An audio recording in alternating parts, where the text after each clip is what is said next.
Hello, Michel, and welcome to Chile. Thank you very much. How does it feel to be finally here? It's a big excitement for me because, I have a very special link with Chile and with Santiago. Why? Because, see, the beginning of my career, I got so many feedback and positive feedback from Santiago and from Chile and from Santiago, especially. Letters of fan letters and letters of appreciations, and for different reasons I didn't play yet here, and just because I was involved with lots of different projects, and for different schedule or logistics or productions or whatever, it didn't work. And I'm so excited to be able to play Chile this time with probably one of my favorite projects and one of the most sophisticated projects I've ever created, because also I really devised this whole scenography. The stage design is I conceived this idea I had in mind for a long time, but technologically the technology was not there to create this kind of scenography in 3D, but 3D without glasses. Giving justice to the depth of my mix and what I'm playing on stage. And also I devised every graphic of the show. So it took me quite a long time, and also on top of it, I wanted this tour being not like a normal tour, but being more like a series of one-offs, like I've always done, creating kind of modular project, okay, and in which I could play clubs, big arenas like the Movistar Arena, being outdoor, theaters, stadiums, and just by adding and changing modules. And so far it's working very, very well, and I'm really happy about the fact that at last I'm going to share this unique project with the Chilean audience. And also it's funny because sometimes we all go to YouTube to check the visuals, and you say, oh yes, it looks like this, and in that case you have to see it to believe it, because because of the 3D effects you can't realize what it is on the screen. Okay, that's because it's a pretty special experience, right? Absolutely, because it's totally different. And with this tour I said, okay, electronic music is everywhere. You have lots of massive festivals involving lots of lights and techniques, and of course certainly influenced by what I've done so far. When you look at some EDM festivals these days, it looks most of the time like what I was doing 20 years ago. Yeah. And obviously, if I come here to play, is with the ambition to do something different. And I think it's what I've done. You will tell me. Most people don't know that what you do for this tour is not let people experience the show, the light, the music without glasses, because most people tend to go to 3D concerts, like the Kraftwerk performances, they used 3D glasses.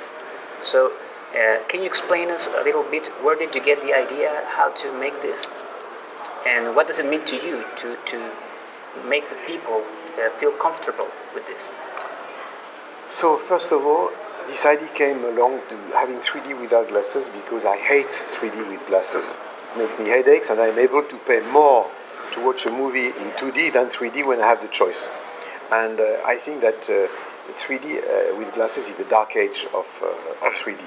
And of course, the real 3D is going to be when you can just experience this kind of total immersion without anything. Why? Because you are wearing glasses, you have a different sight from me. Yeah. And then the 3D glasses are the same. If you wanted to have a real good effect, you should go to an optician and doing a 3D glasses for yourself. Yes. And otherwise it would work maybe for 10 or 15% of the audience. And also it for me it doesn't work. And what I wanted to try is actually to create. When you have 3D without glasses, it's not just to have a gadget, just having this kind of special effect, like if you are in the circus, by suddenly you have something that makes you wow. and scares you. I mean, the whole idea is really to create some relationship and bridges between what you hear and the depth of the mix, and especially in electronic music. And for me, it's very, very important. And to try to transcript that, to translate this on a visual point of view. You know, there are two important things, as I can see it, because when you did the Electronica project, you traveled around the world to meet the people in person, right? And this time, with the Electronica tour without the glasses, you are again connecting with people in a different way, closer to the people. Yes, you know, as you say very truly, I didn't tour that much compared to lots of other people, because I actually, for me, there is something I don't really like in a regular tour, where people are, after a while, they don't realize even if they are in Canada or in Chile or in France or in the UK, because it becomes a routine. And I don't like this. I like to consider that every concert is a one-off. The concert I'm going to do in Santiago is unique for me. It's unique on a human point of view, on a personal point of view. I'm going to spend, I know, lots of time in the sound check, in rehearsals, to make this really unique, to take care of the environment. I mean, the movie star arena is very special. The shape is very special. So I need to spend time. For example, tomorrow I'm going to spend some time in the arena just to think about how I can adapt myself to the place and not the reverse. So this is what makes, I think, this tour quite special. And also, the electronic music has always been linked to science fiction, you know, and thoughts about the future of humankind. What are your thoughts now, you know, considering all the political climate of the world? You know, there's a bomb threats between two sides of the planet right now. How do you think the music you're making and the show you're bringing here can help the world be a better place? I think I really think that music is able to create bridges with people, and it's not a cliche. It's something that is more or less more than ever true. For instance, I was recently doing this tour in North America under the Trump era, and I'm playing this track, which is a strong moment of this concert, with Exit with Edward Snowden. And you know, I didn't know exactly what to expect with particularly in the deep America, and I've been really amazed by suddenly, because of through music, because it's not just a political statement, but just a kind of poetic or something that touches your heart than only your brain. That you can share conviction, you can share messages in a very dynamic way, surrealistic way, and artistic way. And I think that more than ever we need this, and electronic music, because it's linked to modern technology, because we are the people who are probably the most in the sector of music, the closest to the continuous instant progress of technology, of the web, of the internet, because there are tools to create what we do. So also to be able to understand and to point out the ambiguous role of technology. On one side, we have the world in our pocket and it's great, but on the other side, we know that we are spied on by the world, that also internet is ruining musicians and artists and creators. So I mean, lots of things we are able to understand and to communicate, to express with the audience. You know, for many people, the music you created back in the beginning was like a soundtrack for the space age of the 80s and late 70s, you know. You have strong links with NASA, we all know that.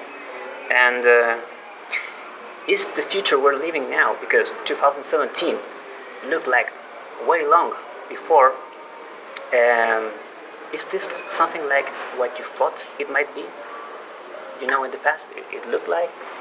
I don't know. When you see Donald Trump, he's exactly the kind of guy you could imagine in a sci-fi movie in the 70s. You know, this kind of cartoon type of figure, the dark one. Yeah. And in a sense, we all had this kind of hope for the future, appetite for the future, saying after year 2000, cars would fly, the education system, the economical system would be cool, and it's not the case. So at the same time, it's a big disappointment, but at the same time, I think that, which is very exciting, is to feel that the 21st century is going to bring us so many extraordinary revolutions, even much more. It's going faster and faster. I would give two examples. The artificial intelligence is going to change everything. It's already the case. Yeah. And we know that in 20 or 30 years from now, you'll have computers able to create music, movies, or books as good and as original than any kind of talented human beings. And we should not be afraid of this, because so far technology was never negative for human beings, always positive. And but generation after generation, people are so scared about the future, so scared about things changing. But we are living in very exciting times. Tough, dark, but also exciting. And where do you find inspiration when it comes to create music? Because you were telling me that artificial intelligence will be able to create music. I don't know where would it get its inspiration, but where do you get your inspiration is a very strange very strange element. Where is it coming from? I think it's coming from for instance, a bit the conversation we have today, the light through the window, the rain, or the sound of the rain, the sound of the radio station. I mean, the kind of beast of conversation you can hear, or something on television, or some movies, and all these random elements may give birth to an idea in 1 week or 1 month. And it's like a dream. Inspiration is very linked with a dream. It's it's a dream. For instance, as we know, we think about something, or something happens in the day, and it's going to be changed in the dream in a kind of surrealistic way. Yeah. I think inspiration is very close to that. Okay. And I wanted to ask you too. Chile has lots of World Heritage sites, and you tend to play in UNESCO World Heritage sites. Would you plan in the future to perform in some of these places? Like Easter Island, perhaps, Valparaiso? I already had some projects linked with the Easter Islands, and it's all these projects I've done in my life has been always requests from people, the region, and all that. So if you could pass the message, I would be very happy, and I would be ready tomorrow morning. It would be amazing. I totally agree. This is one of my Easter Islands. Is probably one of my dream in life. If I have some, this is one, definitely. Yeah, it would be amazing. Absolutely, I totally agree, and let's try to make it. Okay, amazing. Thanks so much for your time, Michel. Thank you. And we hope to see you very soon at Movistar Arena Live. Yes, I'm really looking forward to, also for me, sharing this moment with the Chilean audience. It's something for me very special. You have no idea how much I'm excited. Okay. Thanks Thank so you. much. Pleasure. Thank you, pleasure.